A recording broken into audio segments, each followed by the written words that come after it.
എൻ്റെ പേര് ശ്രീകുമാർ എന്ന്.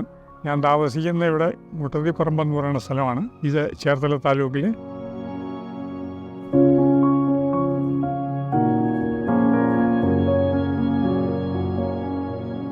ഞാൻ ഇതെടുക്കാനായിട്ടുള്ള കാരണം ഇതിൻ്റെ അഡ്വർടൈസ്മെൻ്റ് എല്ലാം കേട്ടപ്പോൾ ബെനഫിഷ്യലായിരിക്കും എന്നുള്ള മനസ്സിലാക്കിക്കൊണ്ടാണ് എടുത്തത്. അത് കഴിഞ്ഞപ്പോഴേ പ്രാക്ടിക്കലി മനസ്സിലായി അത് ബെനഫിഷ്യലാണെന്നുള്ള മനസ്സിലായി. ഏകദേശം 14,000 രൂപയുടെ അടുത്ത് നമുക്ക് കറണ്ട് ചാർജ് വരുമായിരുന്നു. നമ്മുടെ കൺസംഷൻ കൂടുതലാണ്. 2 പിള്ളേർ വർക്ക് ചെയ്യണവരുണ്ട് ഐ ടിയിലുള്ളവർ. പിന്നെ AC ഉണ്ട്, 2 AC ഉണ്ട്. അങ്ങനെ കൺസംഷൻ കൂടുതലായിരുന്നു. ഏകദേശം 4,000 രൂപയുടെ അടുത്ത് ബില്ല് വരണുണ്ടായിരുന്നു. അപ്പം വന്നിട്ട് നമുക്ക് ഫിക്സ്ഡ് ചാർജ് മാത്രമേ വരുന്നുള്ളൂ. ഗ്രിഡിലേക്ക് നമ്മുടെ സപ്ലൈ ഒരുപാടുണ്ട്. പക്ഷേ നമുക്ക് ക്ലെയിം ചെയ്യാനായിട്ട് ഇച്ചിരി പ്രായോഗികമായിട്ടുള്ള ബുദ്ധിമുട്ട് വന്നിട്ടുണ്ട്. കാരണം ക്ലെയിം ചെയ്തിട്ടില്ല ഇതുവരെ. പക്ഷേ പൈസ അവിടെ കിടപ്പുണ്ട്, ക്രെഡിറ്റ് കിടപ്പുണ്ട്.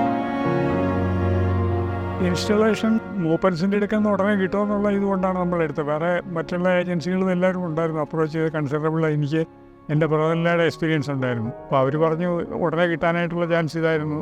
മൂപ്പൻസിനെ കുറിച്ച് നമുക്കൊന്നും അറിയാൻ പാടില്ലായിരുന്നു. പക്ഷേ സർവീസ് നന്നായിട്ട് കിട്ടി. ഒരു പ്രാവശ്യം ഇൻസ്റ്റാൾ ചെയ്തതിന് ശേഷം പിന്നെ വേറെ ഒരു കംപ്ലയിൻറ്റും ഉണ്ടായില്ല. സാറ്റിസ്ഫൈഡ് ആണ്. ഇൻഡക്ഷൻ കുക്കർ ഉപയോഗിച്ചുകൊണ്ട് TV ഉണ്ട്, ബാക്കിയുള്ള സകല സാധനങ്ങളുമുണ്ട്. ഇതെല്ലാം വർക്ക് ചെയ്യുന്നുണ്ട്. നല്ലൊരു പ്രോജക്റ്റാണ്. എടുത്തു കഴിഞ്ഞാൽ ബെനിഫിഷ്യലായിരിക്കും എല്ലാവർക്കും. തന്നെയല്ല നമുക്കൊരു മറ്റുള്ള നാഷണലിലേക്ക് ഒരു അഡ്വാൻറ്റേജും ഉണ്ട്. നമ്മൾ ഇപ്പോൾ പവർ ഷോർട്ടേജൊക്കെ ഉള്ള സമയത്ത് നമ്മുടെ ഒരു കോൺട്രിബ്യൂഷൻ